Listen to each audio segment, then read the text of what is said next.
Hello and welcome to Mind Shifters Radio. I'm Tim Hayes. I'm your host for the first hour. And today is Friday, February 19th, 2021.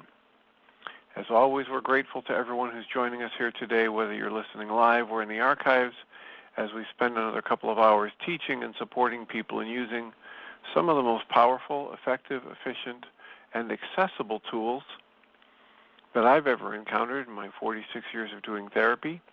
These tools are available absolutely free at whyagain.org, whyagain.org. If you click on the red and white bullseye on that page, it will take you to a page where you can download and read Chapter 24 of Dr. Michael Ryce's book. His book is titled, Why Is This Happening to Me Again? That chapter of that book is a narrative description of the primary tool in this work. That tool is called the Reality Management Worksheet or Worksheet process. And that's a tool I've been using for over 16 years to manage my emotions and turn my negative emotional states into an infallible guidance system to improve the quality of my life. We recommend people use that device soon and often. It's a very simple thing you can download off of that web page. A simple PDF file, click and download, print it off, copy it, and use it as often as you'd like. You can also download a host of audio files of shows like this one where people have been stepped through that process, so they serve as a tutorial for when you can't get to the radio show to call in live. We also have a call-in number 5 days a week. Currently we're in 2 hours a day. That call-in number is 563-999-3581, and we're here to be of support in any way we can. Our intention is to be of service. And that gets easier when people call and ask a question or suggest a topic. You can also go to your app store and type in the 3 words, HeartLand Aramaic Forgiveness. And with those 3 words, before you're done typing forgiveness, you will see the glowing heart icon. If you click on that, you'll download a completely free and private app that gives you the Reality Management Worksheet, an abbreviated version of that worksheet process, and a copy of the Dragon Klingon game, which is a wonderful way to introduce these tools to even younger audiences. And we encourage people to do that soon and often, and then call us or email us, Jeannie at whyagain.org, Jeanie at whyagain.org, or you can email me at tjh at mindshifters-academy.org, and we will do our best to address your questions. We've also made the commitment to work through the Course in Miracles lessons this year. Today is the 50th day of the year, and today's lesson reads, I am sustained by the love of God. I am sustained by the love of the Creator. The commentary reads, here is the answer to every problem that you will confront, today and tomorrow and throughout time. In this world, you believe you are sustained by everything but God, by everything but the energy of creation. Your faith is placed in the most trivial and insane symbols. Pills, money, protective clothing, influence, prestige, being liked, knowing the, quote, right people, close quotes, and an endless list of forms of nothingness that you endow with magical powers.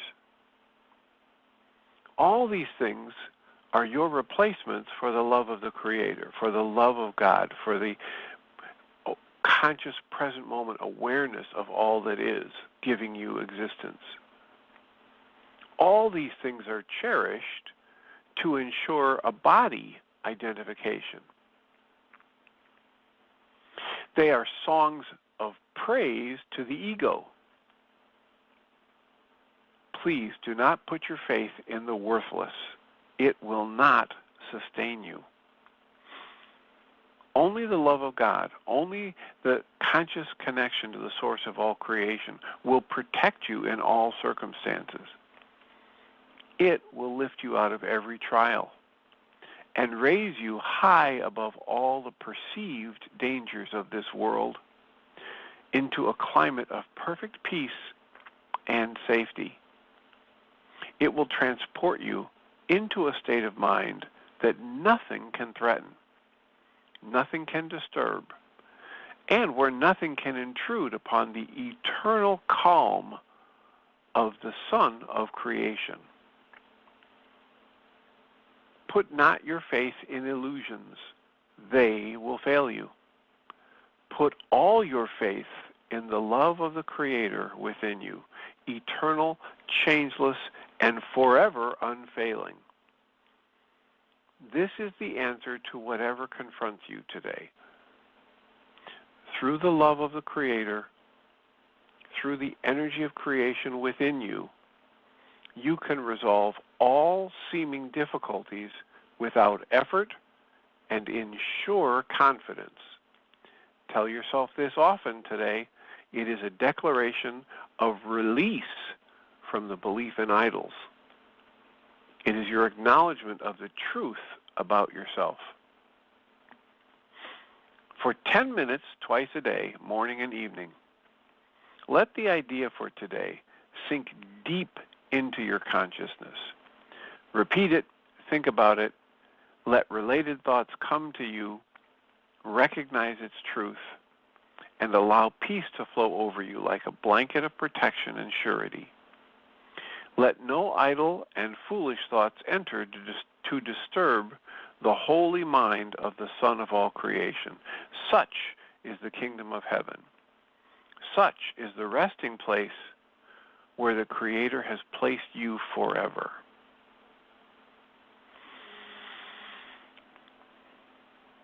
So that's from the lesson, and we've also agreed to do the accompanying book, The Course in Miracles Experiment by Pam Grout. The title of her 50th chapter reads, Manna, Umbrellas, and Pennies from Heaven. She quotes Ramon Ravenswood as saying, our bodies resonate with the love and power of creative cosmic rhythms dancing through every cell in our beautiful beingness. Our bodies resonate with the love and power of creative cosmic rhythms dancing through every cell in our beautiful beingness. Pam writes, anyone who hangs out with Tom Cruise for more than an hour or so notices people constantly bring him things. Freeze-dried organic blueberries, for example, or a baseball hat to block the sun, or a green juice. Every hour or so, his personal chef or one of his assistants shows up with some new item he simply can't live without. These, quote, gifts, close quotes, seemingly show up out of nowhere. If it starts raining, poof, an umbrella miraculously appears. Whatever he needs, a culinary pick-me-up or a costume change or a yellow vase for a bouquet of roses, it just shows up magically. He doesn't even have to ask. In the case of the Top Gun star, it's his crew that works the magic. But it's also a fitting metaphor for Lesson 50. I am sustained by the love of Source. What I've noticed is that once I rid myself of the old, quote, life sucks, close quotes, paradigm, once I get it that the universe has my back, really cool things begin magically appearing in my life. I call it manna, gifts from the universe, that literally falls from the sky whenever I let go of the idea that I need to be fearful, that I need to worry. My dear friend Anola laminated a sign that when laid on the dashboard of my car reflects this sentiment on the front window. Quote, everything always works out for me, close quotes. It's my motto, and today I repeat again and again, quote, I am sustained. I am sustained. I am sustained by the love of the universe.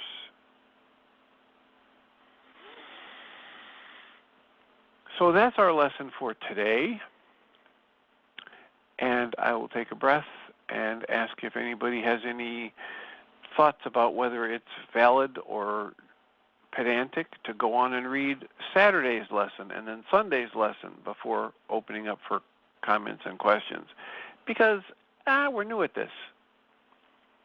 So, area code 484. Is this Ellen?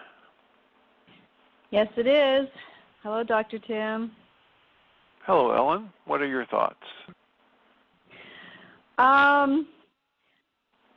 Well, my thoughts about what you just asked about are that it really doesn't matter to me when if you do the lessons for the weekend now, or if you wait until Monday, or if you do one today and one on Monday.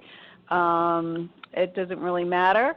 But I'm just concentrating, I always just, no matter whether, it's a Friday or any other day, I just concentrate on the lesson for that day. And this particular lesson is just so lovely. It, along with the one previous, God Goes With Me Wherever I Go, I feel like I can just use it. I find myself using these kinds of lessons as like a security blanket. And it's interesting because when I was a child in a very insecure environment, I had no security blanket. But now as an adult, I find myself carrying these lessons around like a security blanket. And I was reminded last summer, I kept suddenly seeing turtles where I'd never seen turtles before. And whenever I see a turtle, it reminds me that my home goes with me wherever I go. And so, I was thinking this morning I should get like a little, like a turtle necklace or something like that, just as that reminder, that constant reminder that we can never be apart from our source. And staying in that place of security just changes everything. And I wanted to, can't believe I didn't think of this before, but there is an author that I really want to highly recommend to you. Now, it's not someone that you can interview because she transitioned back in the 1960s, but she wrote a lot of books, and it was actually in reading, I had never heard of her, and suddenly this description of one of her books came across my path, and I read it, and I knew instantly, even though I just told myself I don't need any more books, I saw this, and I was like, I have to have that book, and I got it, and I started reading it the evening that I got it, and by the next morning, it had led me right into what the Course would call a holy instant. The most life-changing thing that has ever happened to me. And it was literally through the words that she wrote in this book. And I was reminded of this book last night. I belonged to a couple of Course in Miracles study groups, and one of them was last night, and we were talking about the holy instant.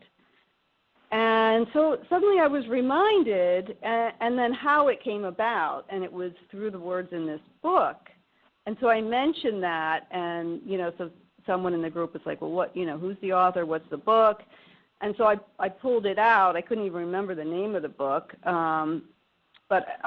Anyway, so this morning, it came to me again, like, just pull out that book. Take a look at this book again, And I started reading, and immediately there was just, it's almost like when I read her words, it's just like fire.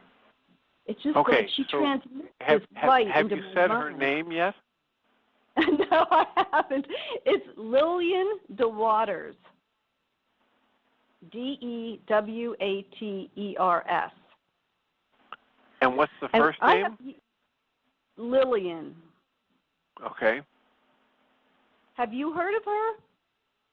No. Okay. I have yet to meet anyone and what's the who's title ever heard of the book? This one, which is the first one that I read, is called Science of Ascension. And the subtitle is A Study of the Absolute.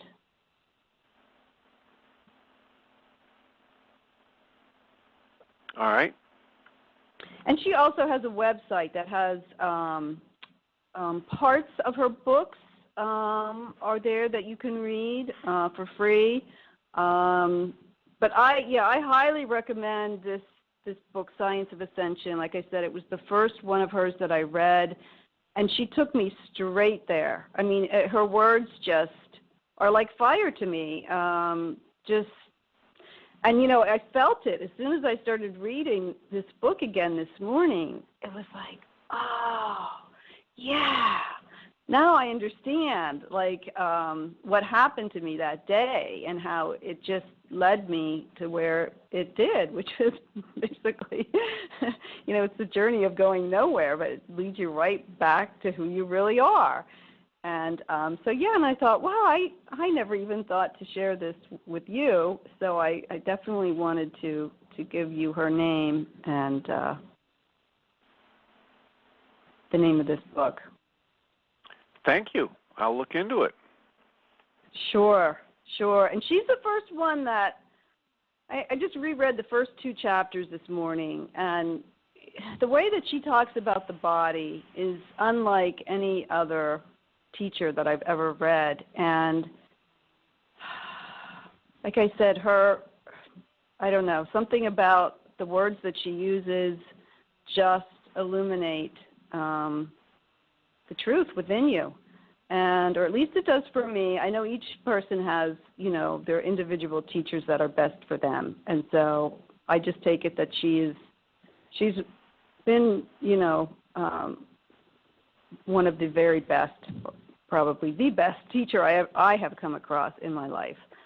Doesn't mean she's going to be the best for everyone. But she's very Christian-based. You know, she talks a lot about Jesus, and she does a lot of... She was part of the Christian... She was raised as a Christian Scientist. She was, but she left that.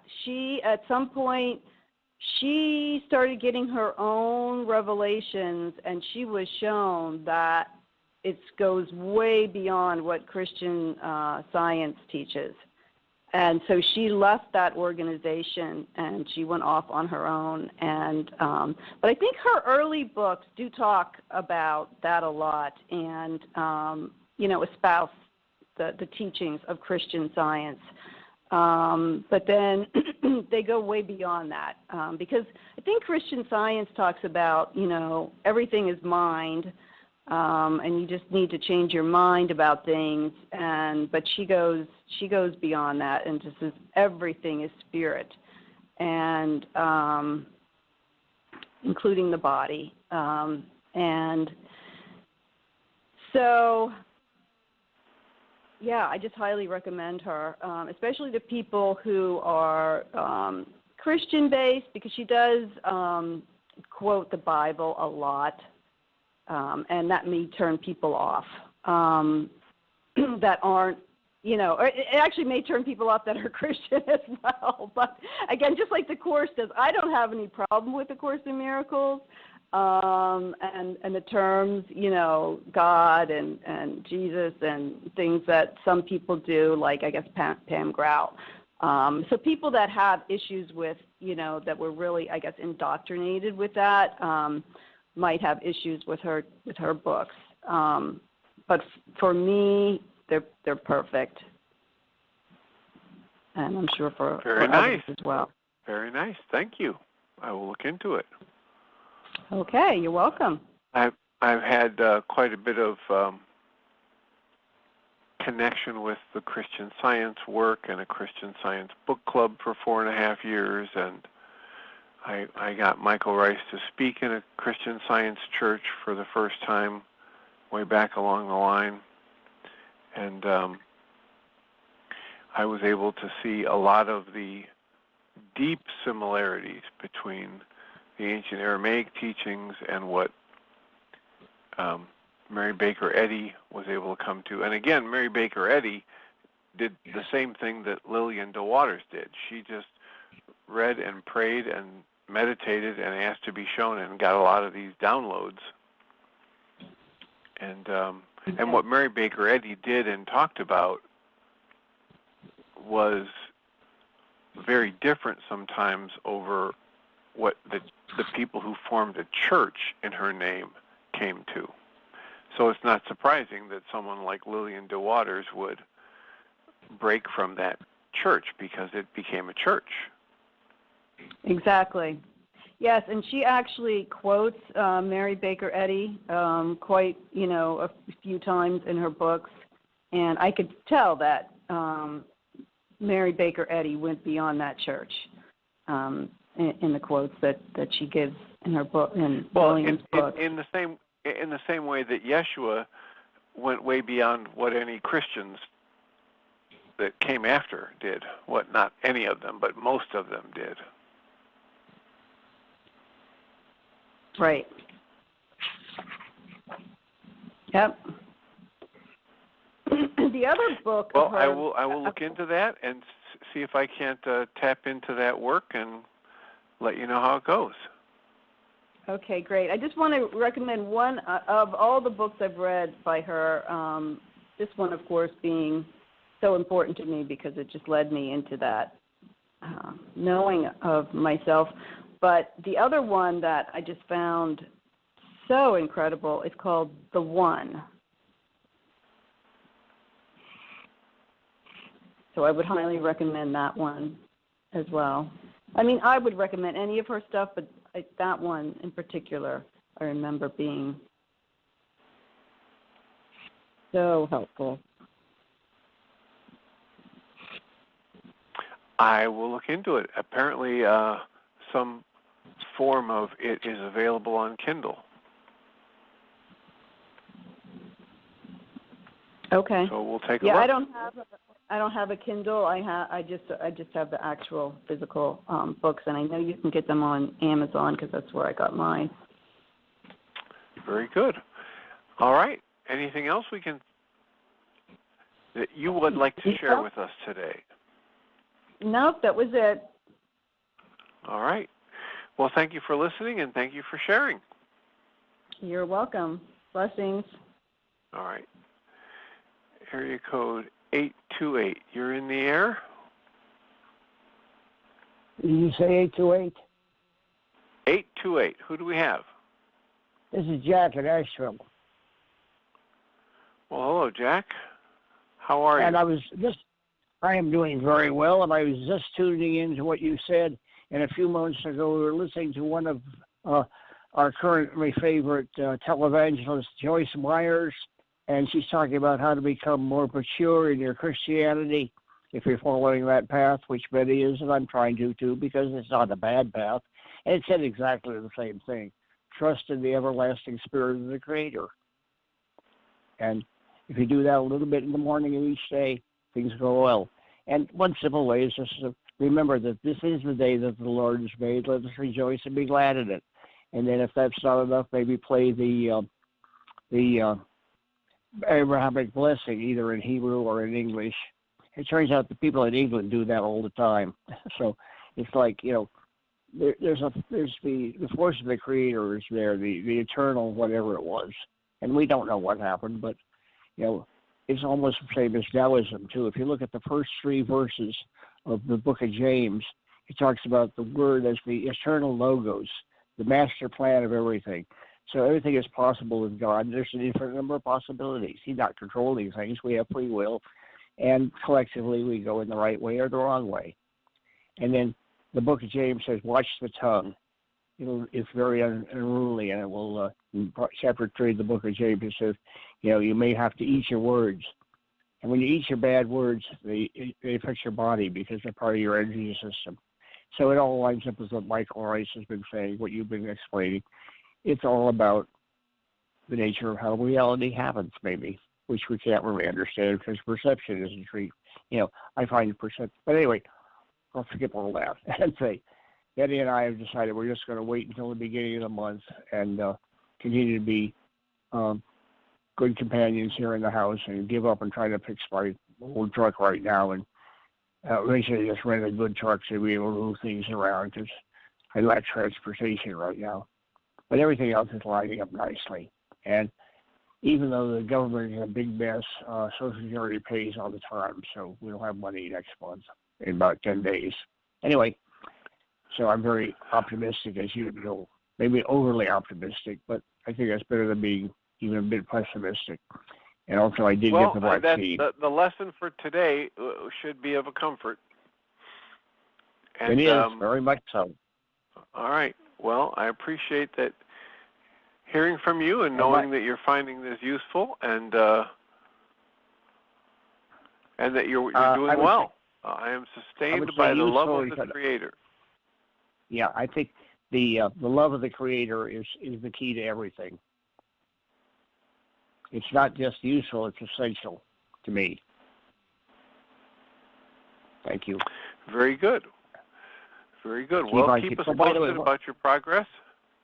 Yeah, which version were you actually reading from at that time? I tuned in about 3 minutes after the beginning, and it was just like, wow, what's he talking about? Exactly the right stuff. So you were reading from the Course Explained? I'm reading two things. I'm reading from the ACIM.org website and the workbook Lesson 50, and then I'm reading from Pam Grout's book titled Course in Miracles Experiment, and she has written a book that goes through the workbook lessons one at a time. Okay, fine. I thought that's where it's from. You know, at first I thought the Course was just too many words, but now I'm saying it's a lot of great ideas have said, but it was eluding me at first. I wasn't ready, but now I am. All right. Well, be well. Thank you for the call, and we'll look forward to updates as you see fit. Okay, thank you so much, and I really appreciate what you do with this program. Glad to hear it. Be well. So our call-in number is 563-999-3581. Call that number and press 1, and I'll see a little question mark by your phone number and announce you by your area code. Today's Friday, which means we had a support group yesterday, which means from 6:30 until last night we actually went late. We went till 9:30. We have people on a Zoom call who are talking about their work with these principles, their work with these tools, their understanding of these principles.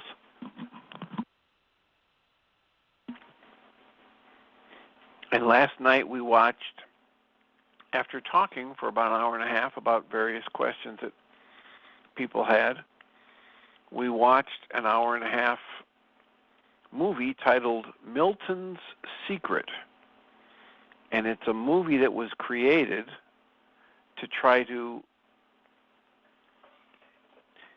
demonstrate or teach through demonstration, through storytelling, some of Eckhart Tolle's core principles. And I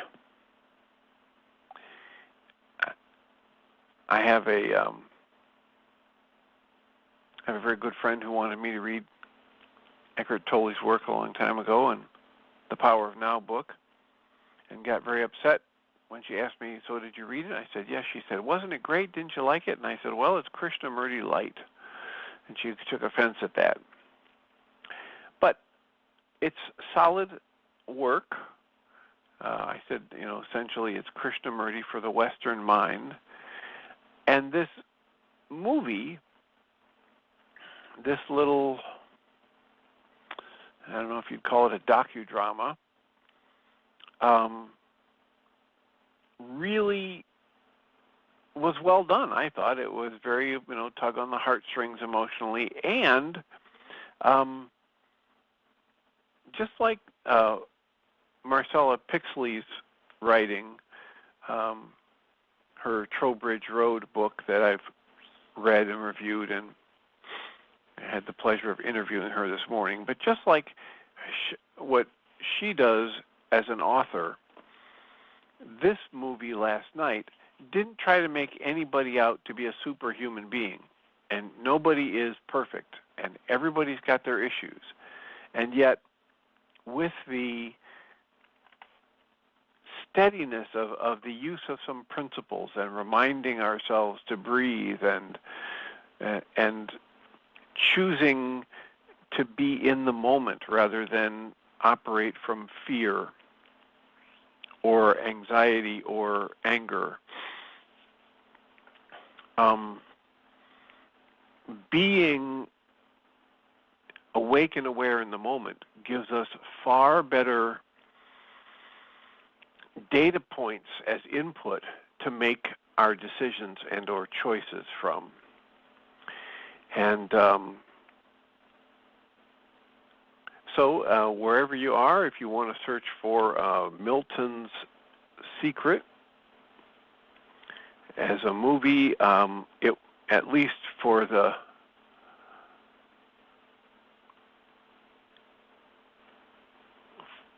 I don't know, for some period of time, it was available for free. And it might still be. It might be available through Prime. It might be available through Netflix. I don't know exactly. But it's from 2016, and it was a film based on Eckhart Tolle's work. And it's time well spent if you're trying to think about, what would it look like to apply these tools in everyday life, especially if you didn't know about the Reality Management Worksheet, but you just had some of these core concepts that we're getting introduced to in the Course in Miracles lessons. What would it be like to go through life with the regular ups and downs,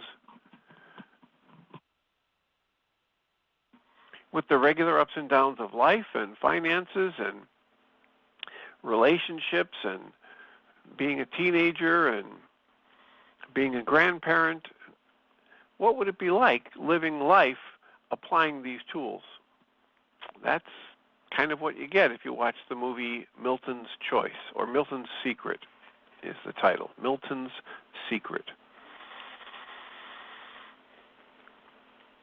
And if you know a young person, a preteen or teen that might be having some challenges in life, mental health challenges with loss, I can recommend quite highly Marcella Pixley.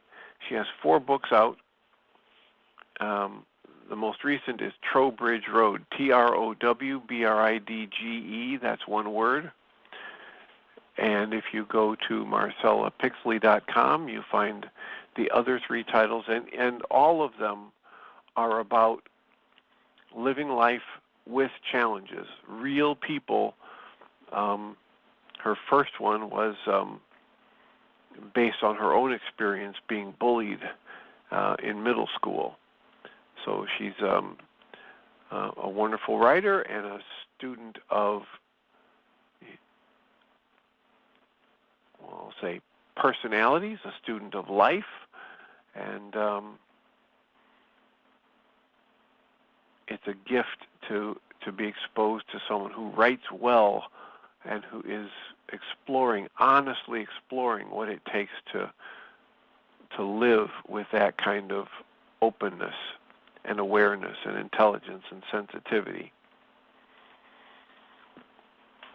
So if you have a teen or preteen anywhere in your family, or you know of one who might be struggling, and if he or she is a reader, this might be a very good recommendation for them. The 4 books by Marcella Pixley. So we have plenty of time. We've got 24 minutes, time for a conversation. Our call-in number is 563-999-3581. If you call that number and press 1, we can have a conversation. What would you like to discuss? What's a question you have about our tools? How can we support you?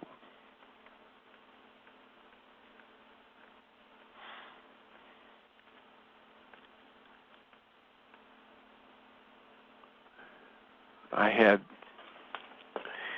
somebody I was working with this morning in a session and running up against the growing awareness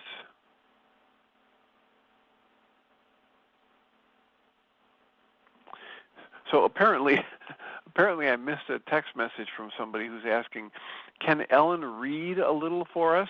Susan, are you talking about reading from Lillian DeWaters' book? And rather than Hi, Dr. try Tim. to read text, I thought I'd turn on your phone, yes? Yeah, she's talking about how this woman has these words and she puts them a certain way and they had such an effect, and I was thinking, what effect? What happened? What words? Read. I was like, don't be so vague. You're not even telling us her name. And you finally said, have you told us her name yet, the author? That was good. Yeah, she was, telling us how wonderful, and I'm thinking more. Specifics, please. So, Ellen, if you're still on there and have a passage, I'd love to hear something. But, that's just my thought. That's why I texted rather than start yelling on the phone. I'm here. Yeah. Yeah, I certainly, I'm just like, gosh, where do I begin? It's like she takes you on this journey, and I'm not sure if I just jump in somewhere if it will resonate, but she talks about there's let me not try and put her words into my words.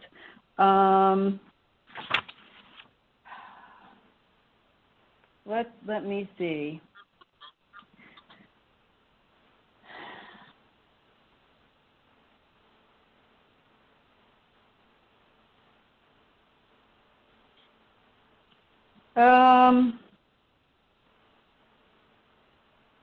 Okay, she's talking here about, let me just put it a little bit in my words.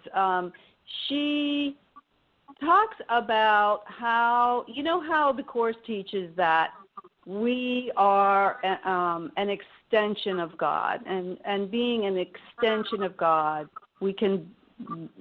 there's nothing of us that is not God. I mean, something outside of God can't be added on to us.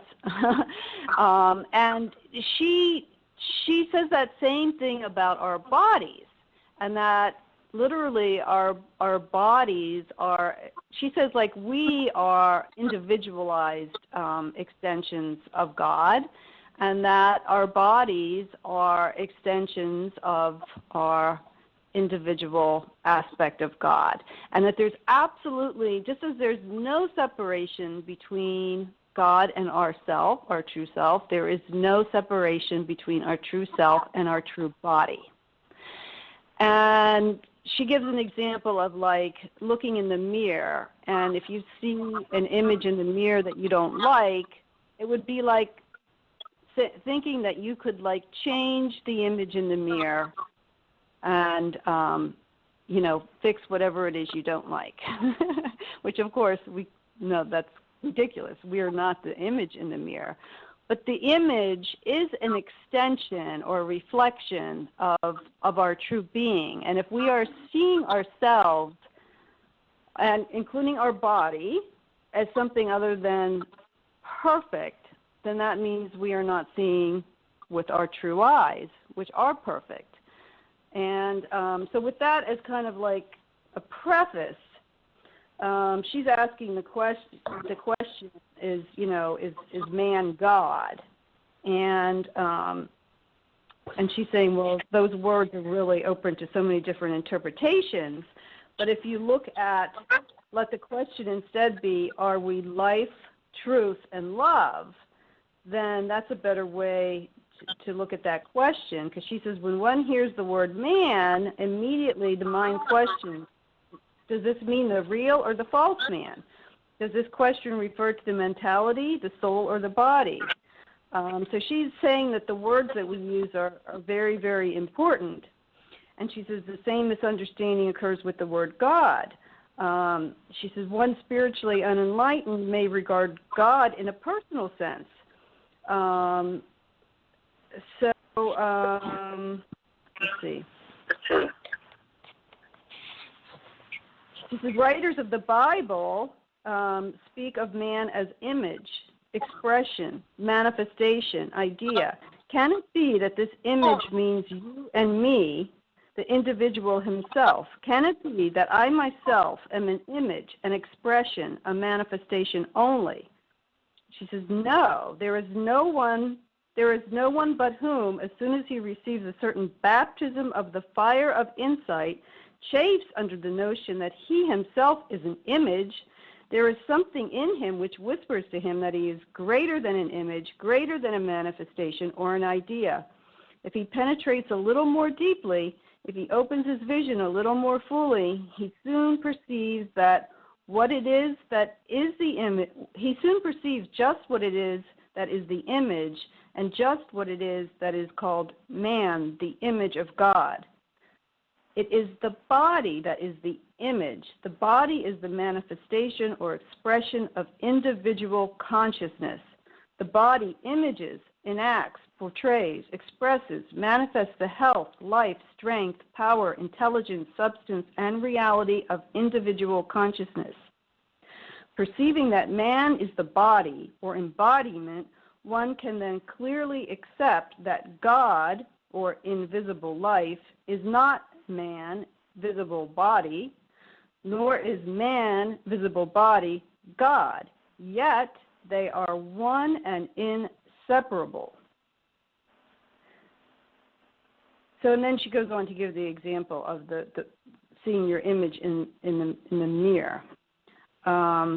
She says the person outside the mirror is not an image or expression, but the form in the mirror is the expression of that form standing before the mirror. One is not the other. Still, they are one and they are inseparable. Whatever you are is inseparable from the image that you express or you manifest in the world. Inseparable. And once you have that understanding, what she goes on to explain is if you really accept that, your body will always picture forth perfect health because you are accepting that that is what you are. Says if God cannot be sick, how can you possibly think that you can be sick if you know that you are one with God, inseparable from God? You can't be anything that God can't be. So for anybody who's read any Christian Science or any of these writings from the late early 1900s, they will be getting spine-tingling associations right now.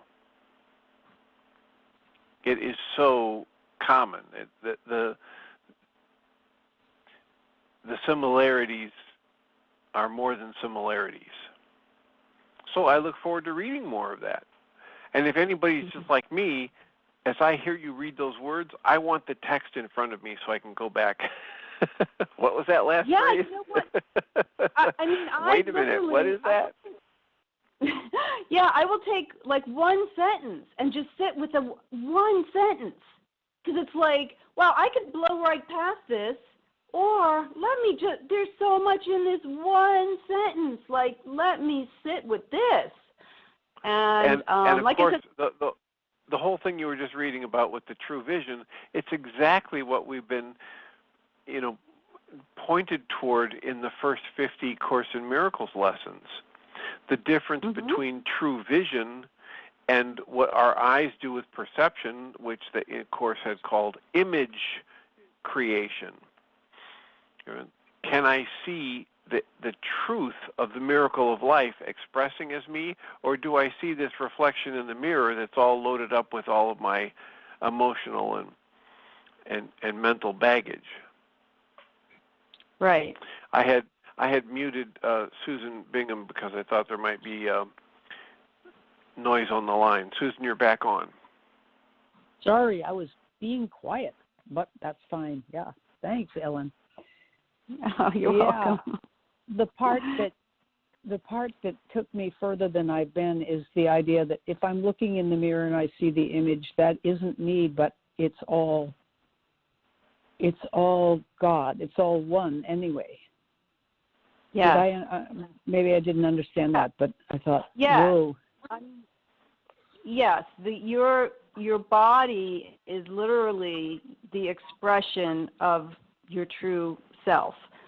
And so you can be sure that if you're seeing your body or experiencing your body as in any way imperfect, in ill health or whatever, then because you have not accepted who you truly are, because God cannot be in ill health. Could it be that, like, I've had a sore arm, so my sore arm is perfect health. My sore arm is perfect, even sore. Can you do that? That's not where she's inviting you to go, but yes, you can go that way too. She says there's really two ways to get to the same place. And so let me put it this way, because she also gives the example of the prodigal son in here. And it's like, one of the lessons in A Course in Miracles is, I am the Holy Son of God himself. And yet, we tend to look at ourselves as if we're the prodigal son. We're the ones that left the Father's house. We're on this journey out in the world, squandering all the wealth that the Father gave us. And now we have to make the return journey home. And what Lillian would say is, you never left. You never left. You can take the journey, and you're going to go through a lot of suffering and a lot of healing and all the ups and downs of the journey. But it's not even necessary if you can reach high enough to actually accept your birthright, who you really are. And that it's only in the same. Yes, exactly. And she was writing about this way before the Course was ever written. Wow. I mean, this so is amazing. so in line with the Course in Miracles. And, I mean, she died before the Course in Miracles ever even got written. Yeah. But she got it all through revelation, her own personal revelation, her. And so, as a matter of fact, I was going to tell you about one of her books previously because I do, just remind me at some point, I have a story to tell you about when I met Rose, and part of it has to do with one of Lillian's books. But it's so interesting how, we forget, like we have these awakenings, and then we seem to go back to sleep. And that's how it was with me. And I didn't even remember, her books until last night when we were talking about the Holy Instance. Oh, wait a minute. Yeah. So then I was like, oh, I can share this with Dr. Tim because, I'm sure it would be very helpful for a lot of people to read her work. I have a question. I've been looking at the photographs that have been made into a long sort of video collage of Mars. Now that this Explorer vehicle has landed on Mars, and I was thinking about, it's the eeriest thing to even look at those pictures. It's like looking at a part of our body that's way, way, way out. Our bodies are so huge. I mean, that is our body out there. Those are images of us. I don't know where I'm going with this, except that I've had part of I feel as if somebody drilled a hole in my skull and it's just sort of hanging open like, yike. The pictures conjure up wonder and awe and terror, a good kind of terror, like I'm being stretched till I'm going to explode kind of thing. And I don't know where that all fits in with this woman, except that nothing is outside of us, and so there it is, and that's just one little planet near us. And then Tim Bingham and I were talking about the size of the universe, and he was saying maybe God made the universe sort of smallish so that we could have the concept of something beyond it. And I said, well, no matter how big it is, there's always the idea, well, what's beyond that? Anyway, just I'm meandering. Yeah, no, what it really reminded me of is another part that I was reading this morning in the book where she's talking about how little we know about our bodies, right? We don't know how the body really works. And when our body is in perfect health, we're really not even so much conscious of it, right? We don't become conscious of it. There's something goes wrong, right, or seemingly goes wrong. And so let me see if I can find that part where she says,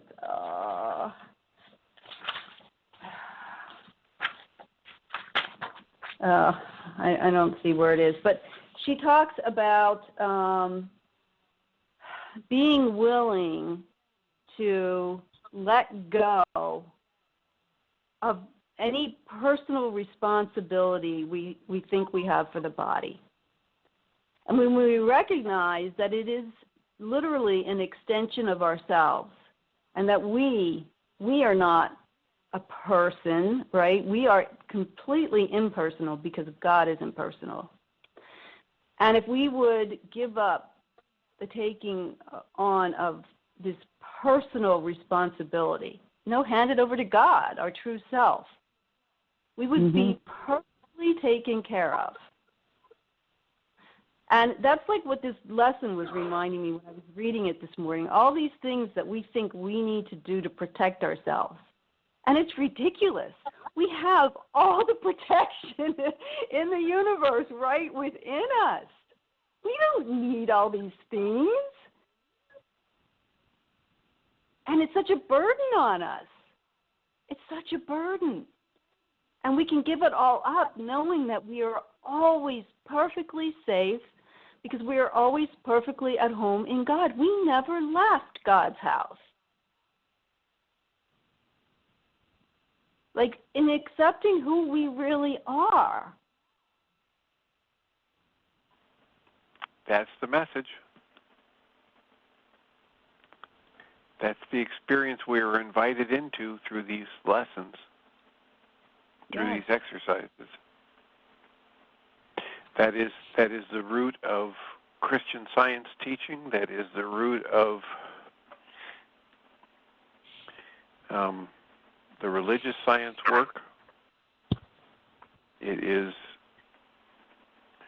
and as you said, the idea that this woman, Lillian DeWaters, just prayed and asked to be shown and got these downloads, got these insights, is just mind-boggling. Well, the same thing is true if you pick up a copy of the King James Version of the Bible, which is what Mary Baker Eddy had at her disposal. I would challenge anybody to read that book and come away with what Mary Baker Eddy came away with, because it's not in the pages. I've read it again and again. Even when I read Science and Health with Key to the Scriptures, alongside of the actual scriptures, I shake my head time and time again. How did she distill this from the King James Version of the Bible and have it look almost exactly like what Michael Ryce and the team of translators got from the Khaboris manuscript, going directly from the ancient Aramaic into English, and looks almost exactly like the religious science material, where it's almost exactly the Course in Miracles. It's almost exactly the Way of Mastery. The same kind of thing that Guy Finley talks about over and over again, about the truth being available and our connection to the truth always being there if we will simply ask to be shown.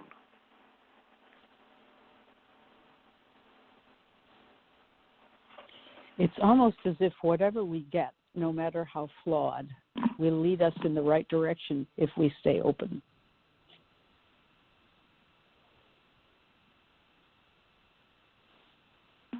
Well, that is a hopeful thought. that is certainly in line with what we are presenting. And because what that does is take us out of any codependence, any reliance on some outside expert, and at least pointing us toward that internal connection to insight, intuition, the divine source, the one mind, whatever you want to call it. Right. And it takes away any possibility of blame for any kind of lack, because we don't lack.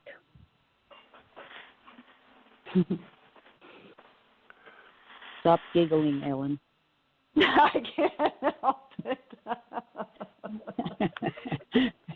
When I'm in a very high state of mind, it just makes me giggle when I think of things like lack. It's just like, I think, preposterous.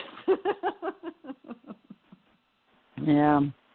You know, Dr. Tim, Ellen's in our Zoom group, and, you know, she really should be leading us. I presume to be the moderator or the host, but Ellen could do this. She joined us, but we're sort of joining her. She's the most Susan, enlightened among us. But I knew nothing of Michael Ryce's work until you invited me into that group, and I am so grateful. I get so much out of it. Yeah, me too. And it's the joining and the deepening of the relationship of everyone in the group, and everyone being willing to expose themselves and be truly honest. It's really wonderful. I don't have that sort of community with any other group that's that deep. Yeah, I love it myself. Well, that certainly is the invite to come into the use of tools like this and understand that we're all the same, and we all have the potential to benefit from the application of these tools, and that each of us has a direct line to the insight, the intuition, the divine guidance, whatever you want to call it, that will take us where we need to go. So I realize we've expended our time, so thank you so much, Ellen and Susan, for your comments and questions and book suggestions. And I will remind us all that we come from love. We're made of this stuff we call love. We actually are love, and everything else is false. Welcome, Jeannie Ryce. Thank you, Dr. Tim. And I have put a note to that book, or a